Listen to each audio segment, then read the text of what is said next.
A bol tam dokonca pes, tak si dobre pamätám, hral cenu najškarečšieho psa na svete. Bože, chudačisko.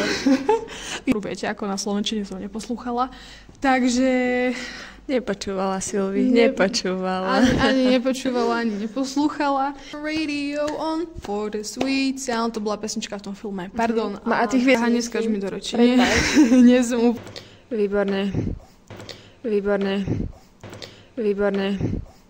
A do detailov.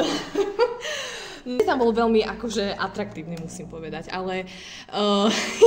Takže toto je Emči jeden dôvod, prečo si pozrieť Dunu. No dobré, Emča, a koľko hviezdičiek z 5 by si tomuto filmu dala?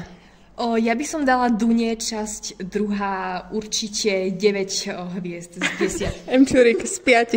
5? No. Čudlík. Ktoré to boli, Tánička? Do tej Riley, pardon. Nečakala som, to sa vystrihne. Že by to robili. Plakala pritom. Ja si nedovolím povedať, že by som plakala. Tak slúzila. Mala žmurk. Nebol to Havel. Mimo ní. Dobre. Toto vyskripneme. Áno. Pocity z prvej ruky. No. Je zvláštne atraktívny. Žiadna výška, žiaden spád. Dobre, takže toto je z našej strany všetko. Počkam.